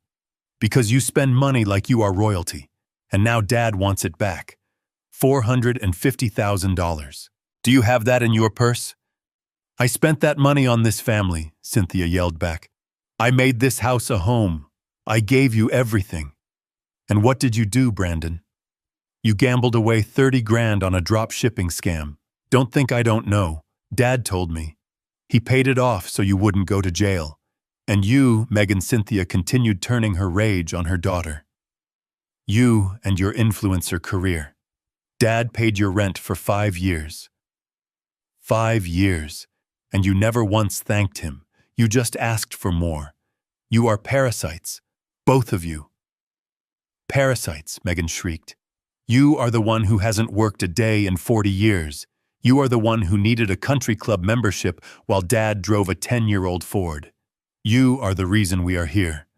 You poisoned us against him." The car swerved as Brandon lost focus, screaming at his mother in the rearview mirror. "Pull over," Cynthia ordered. "Get out. I don't want to hear another word." "It is my car," Brandon yelled. "You get out." They didn't stop. They kept driving a rolling cage of hatred. They tore into each other with the viciousness of people who have nothing left to lose. They brought up old grudges. They threw accusations like knives. They blamed each other for every bad decision, every lazy choice, every moment of greed. By the time they pulled into the driveway of the house that wasn't theirs anymore, the family was dead. They weren't a unit. They were 3 drowning people fighting over a life raft that had already sunk. They walked into the house separately. They didn't speak. They went to separate rooms and slammed the doors. But the walls were thin, and the house was silent without the hum of electricity. They could hear each other breathing. They could hear the sound of their own ruin. And for the first time in their lives, there was nobody coming to fix it. No check in the mail. No dad to smooth it over. Just the cold, hard silence of consequences. 5 months is a long time in the world of finance, but it is an eternity in the world of poverty. For me, the last 150 days had been a blur of board meetings, charity galas, and the quiet satisfaction of watching my net worth tick upward on a digital screen. For my son Brandon, however, time had moved in reverse. He had gone from a man who thought he ruled the world to a man who delivered lunch to the people who actually did. I didn't see him at first. I was stepping out of the private elevator in the lobby of the Sterling Tower. It was a Tuesday, just after noon. The lobby was busy with executives rushing to power lunches and assistants carrying coffees that cost more than Brandon's hourly wage. I was wearing a bespoke charcoal suit from a tailor in Milan, the kind of fabric that doesn't wrinkle paired with a silk tie that shimmered under the chandeliers. I checked my watch, a Patek Philippe I had finally taken out of the safety deposit box. My driver was waiting outside to take me to a meeting with the city council regarding my new foundation. Then I heard a commotion near the reception desk. There was a man standing there arguing with the concierge. He was wearing a neon green vest over a stained hoodie. He was holding a grease-spotted paper bag from a discount burger joint. He looked tired. His face was gaunt, the arrogant puffiness of the last few years, replaced by the hollow cheeks of someone who skips meals to pay for gas. He was shouting about a tip about how the customer on the 12th floor hadn't buzzed him in. I stopped. The voice was familiar. It lacked the bluster of the country club, but the whine was unmistakable. I watched as the concierge, a man named Arthur, who had zero patience for nonsense, pointed toward the service exit. The delivery man turned around, his shoulders slumped in defeat. He adjusted his cap, trying to hide his face, trying to disappear into the floor. That was when he saw me. Brandon froze. The bag of burgers slipped from his fingers and hit the marble floor with a wet thud. A cup of soda burst open, creating an expanding puddle of brown liquid around his worn-out sneakers. He didn't move to pick it up. He just stared. He looked at my shoes. Hand-stitched Italian leather. He looked at my suit. He looked at the way the light caught the silver in my hair. Hair that was no longer messy from warehouse dust, but styled by the best barber in the city. He looked at me not as his father, but as a stranger who looked like his father, only upgraded in every conceivable way. He opened his mouth to speak, to say "Dad," to ask what I was doing there, but the words died in his throat. He was paralyzed by the sheer impossibility of the image. In his mind, I was supposed to be sleeping on a park bench. I was supposed to be broken. I wasn't supposed to be the king of the castle he was trying to deliver a $5 burger to. "Mr. Bennett," the doorman said, stepping forward and ignoring the mess Brandon had made. "Your car is ready, sir. Shall I have the staff clean this up?" He gestured disdainfully at the spill and at my son. "No need, Carl," I said, my voice carrying across the silent lobby. "Let him clean it up. It is his job, after all." I didn't stop walking. I didn't smile. I didn't wave. I walked right past him. I was close enough to smell the stale fryer grease on his clothes. I heard him gasp a sharp intake of breath as the reality of my identity slammed into him. I walked through the automatic doors and into the bright sunlight where my driver held the door of the Bentley open. As the car pulled away, I glanced out the tinted window. Brandon was on his knees, wiping up soda with a napkin, staring out at the street with a look of absolute shattering realization. He finally knew, and the knowledge was going to eat him alive. Brandon didn't finish his delivery route that day.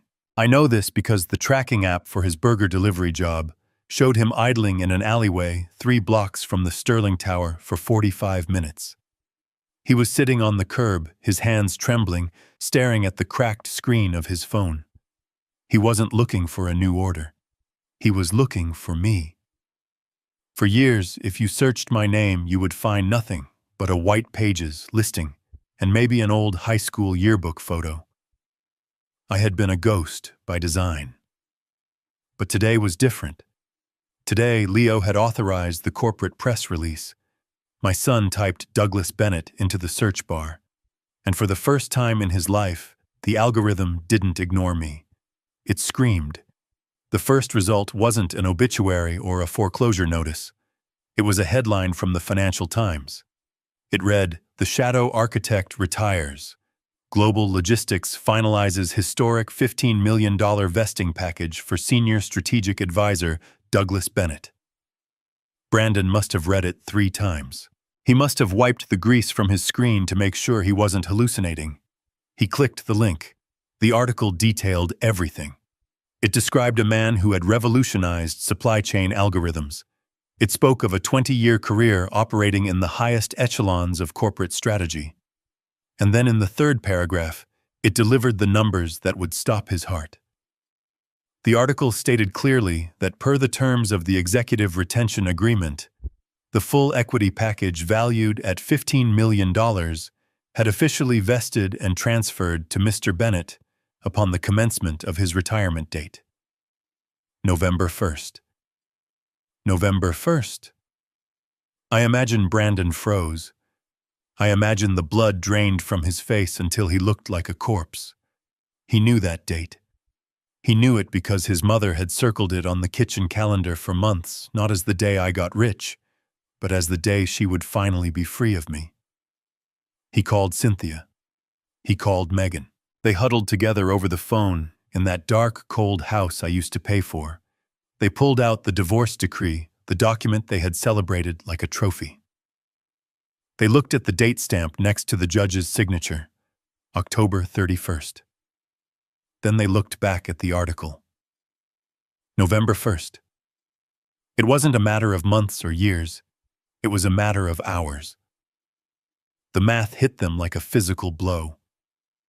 If they had waited until the sun came up the next morning to serve me those papers, if they had let me finish my speech, if they had eaten the cake instead of throwing the folder into it, the $15 million would have been marital property. Cynthia would be entitled to half. $7.5 million. But because they were cruel, because they were impatient, because they wanted to humiliate me on Halloween, they had severed the legal tie exactly 1 day before the money arrived.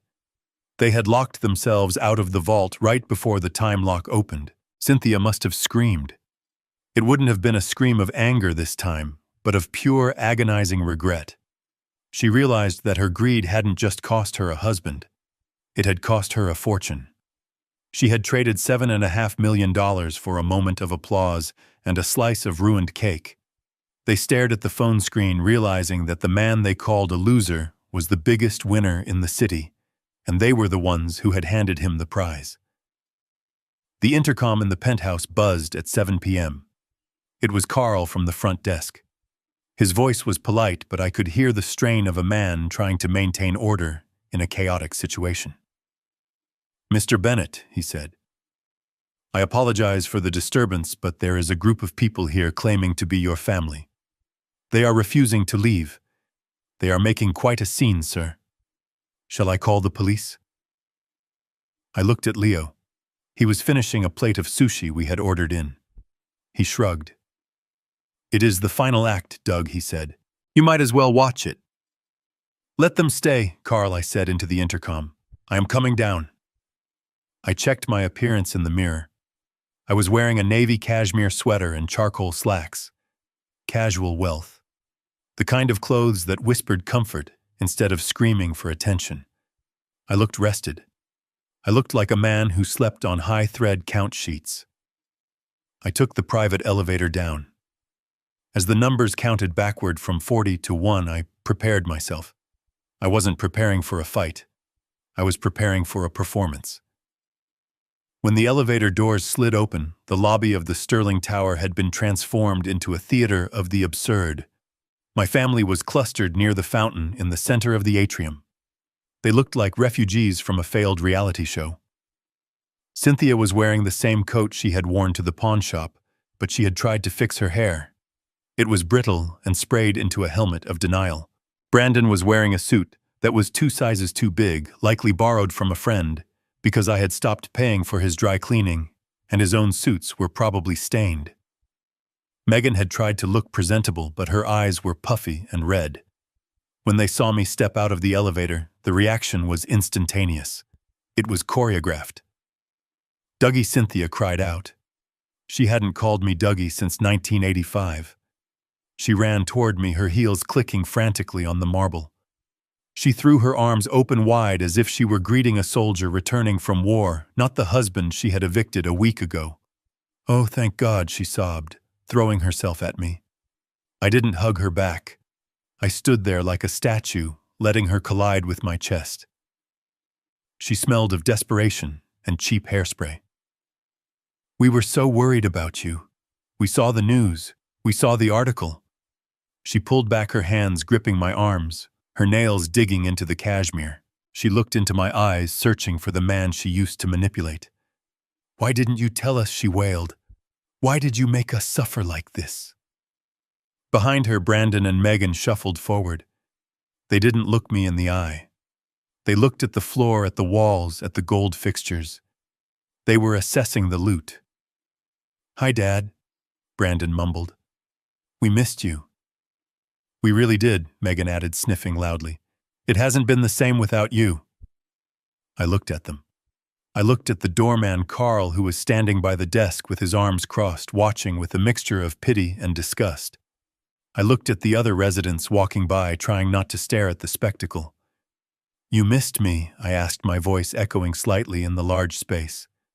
"Or did you miss the autopay?" Cynthia let out a high, hysterical laugh. "Oh, stop it, you silly man. It isn't about money. It was never about money." She stepped back, and then, to my absolute astonishment, she dropped to her knees, right there on the Italian marble. She grabbed my hand and pulled it to her cheek. It was a gesture so melodramatic, it belonged in a soap opera. Brandon and Megan, seeing their mother on the floor, followed suit. They knelt beside her. 3 people on their knees in the lobby of the most expensive building in the city, begging a warehouse manager for salvation. "Please, Douglas." Cynthia pleaded, tears streaming down her face. Tears that might have even been real, fueled by the terrifying prospect of poverty. "Come home. We can forget all the nastiness. The divorce papers." I didn't mean it. It was a cry for help. I was just so lonely. She looked up at me, her eyes wide and imploring. And then she said the thing that almost made me laugh out loud. "I knew, Douglas," she whispered loudly. "I always knew you were special. I knew you had money. I knew you were successful. You knew I asked." "Yes," she insisted, nodding vigorously. "All those years I complained about you being cheap. I was just testing you. I wanted to help you save. I wanted you to be frugal so we could have this future. I pushed you because I believed in you. I was protecting our fortune, don't you see? I treated you like that, to keep you humble. It was for us." I stared at her. The audacity was breathtaking. She was rewriting history in real time. She was trying to turn 40 years of selfishness into a noble sacrifice. She was trying to convince me that her cruelty was actually a form of financial planning. "We are a family," Brandon said from the floor. "Families fight. But we stick together, especially now that I have $15 million, I thought." "We love you, Dad." Megan whined. "Please let us come upstairs." "It is cold outside." I looked down at them. They were pathetic. They were broken. But they weren't sorry. They were just hungry. They looked at me and saw a meal ticket. They saw a way to get the Porsche back, a way to get the penthouse view, a way to erase the last week of consequences. "Get up," I said. My voice was low and hard. They scrambled to their feet, smiling, thinking they had won. Thinking the old Douglas, the soft Douglas, had returned. Cynthia wiped her eyes, already smoothing her dress, already planning how she would redecorate my penthouse. "Oh, thank you, darling," she gushed. "I knew you would understand. Let's go upstairs. We have so much to plan." I didn't move toward the elevator. I didn't invite them in. I took a step closer to Cynthia. I invaded her personal space just like she used to invade mine. I needed to deliver the final blow, and I wanted to make sure she heard every syllable. "You are not coming upstairs, Cynthia," I said. "You are never stepping foot in this building again." Her smile faltered. The light in her eyes flickered and died, replaced by a confusion that was almost painful to watch. "But darling," she stammered, "you said welcome to the real world." "I thought you meant—" "I meant the world where actions have consequences," I interrupted. "The world where you don't get to abuse people for 40 years and then share in their success just because you said sorry once on a marble floor." I looked at Brandon and Megan. They had stopped smiling. They looked like deer in headlights, sensing the impact before it happened. "You didn't read the article carefully, did you?" I asked them. "You saw the number 15 million. You saw the words net worth. But you didn't look at the dates." I turned back to Cynthia. I leaned in close, recreating the intimacy of that moment at the restaurant, the moment she had whispered that I was useless. I wanted her to remember the smell of my cologne. I wanted her to remember the texture of my voice. "Do you remember what you did at the party, Cynthia?" I whispered. "Do you remember how eager you were?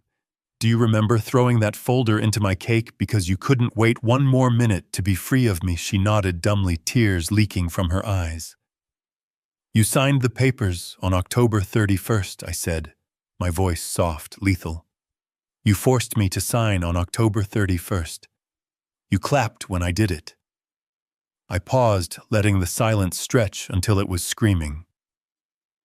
"My contract vested on November 1st, I whispered. "If you had waited 12 hours, if you had let me finish my speech, if you had treated me with even a microscopic amount of respect for just one more night, half of that money would be yours. $7.5 million. Her eyes widened until I thought they might split. Her mouth opened in a silent scream of realization. "But you wanted to clap," I said. "You wanted the applause." "Well, Cynthia, I hope you enjoyed it, because that applause cost you $7.5 million. That is $125,000 a second. That was the most expensive sound you will ever hear." I pulled back. I saw the light go out behind her eyes. She wasn't looking at her husband anymore. She was looking at a pile of burning money that she had lit herself. She collapsed back onto the floor, not in a theatrical plea this time, but in genuine crushing defeat. "You have no idea what you just did," I repeated, echoing my words from the restaurant. "But now you do," I turned to Carl. "Please escort these people out," I said, "and if they return, call the police." I walked back to the elevator. I didn't look back. I didn't need to. I knew exactly what was happening behind me, the silence of total ruin. Carl moved with the speed of a man who had been wanting to do this for 10 minutes. He snapped his fingers, and 2 large security officers in dark suits stepped out from the shadows of the atrium. They didn't look like customer service agents. They looked like bouncers. I stood by the elevator doors, my hands in my pockets, watching the scene unfold with the detachment of a spectator in a gallery. Cynthia tried to stand up with some semblance of dignity, smoothing her dress, but her knees were shaking too hard. She looked at me one last time, her eyes pleading, looking for the man she had bullied for 40 years. He wasn't there. "Please, sir," Carl said, his voice dropping an octave as he stepped in front of Brandon. "You need to leave the premises immediately." "You can't touch me," Brandon spat, trying to summon the arrogance that had gotten him banned from the Porsche dealership. "I am his son. I am afraid Mr. Bennett has no children on the guest list tonight," Carl replied smoothly. He took Brandon by the elbow. It wasn't a suggestion. It was a vice grip.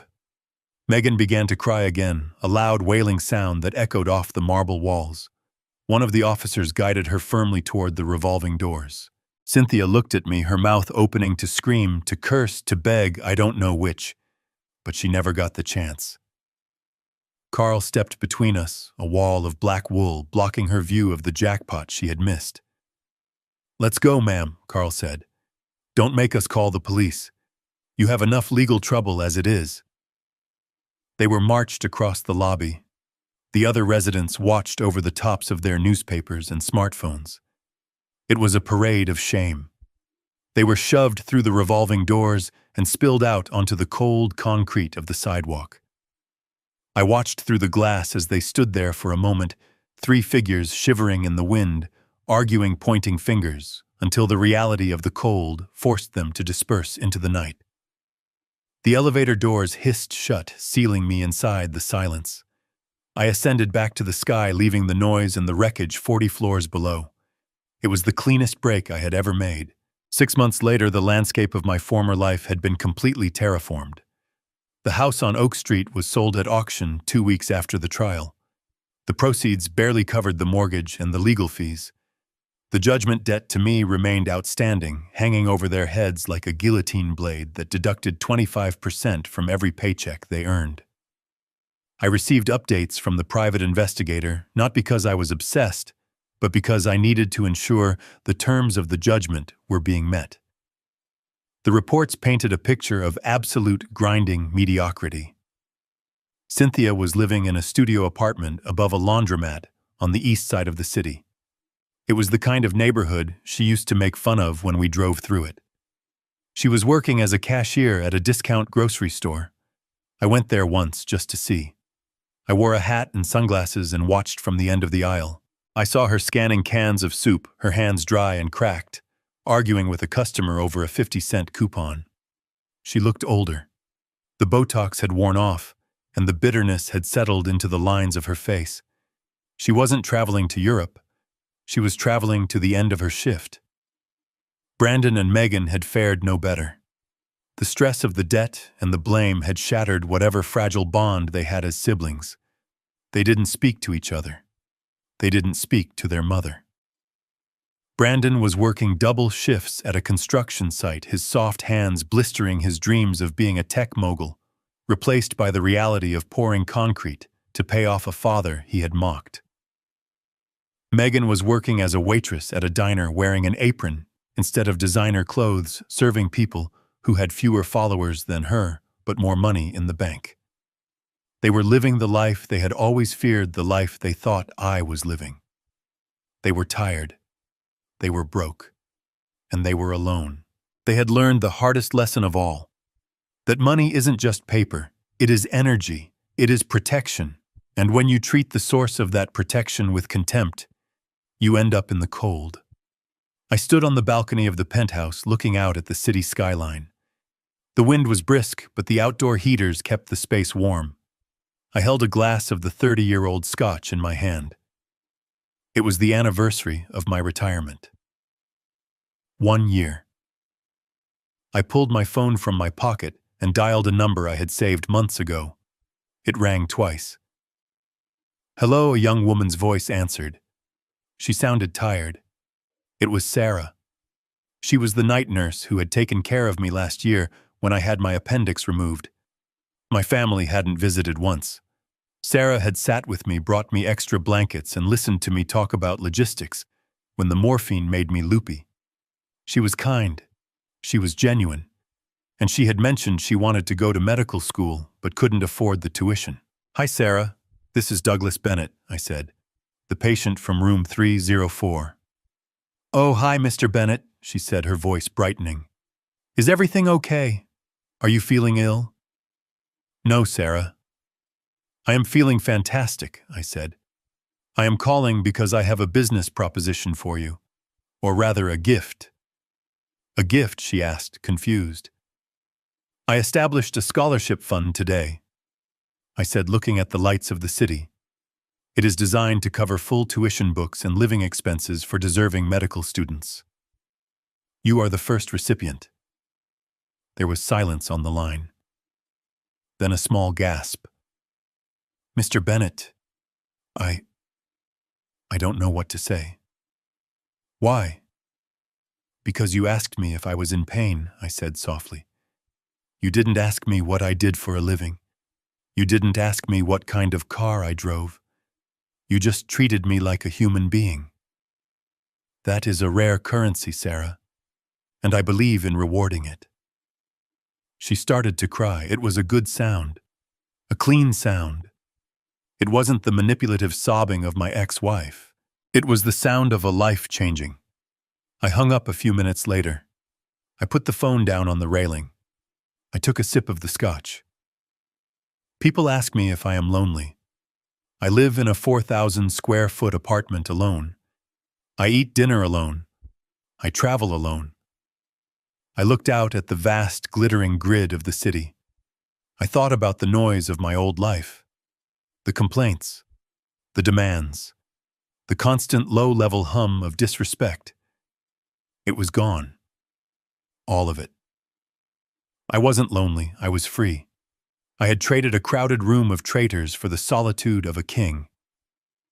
I took a deep breath of the expensive, high-altitude air. It tasted like victory.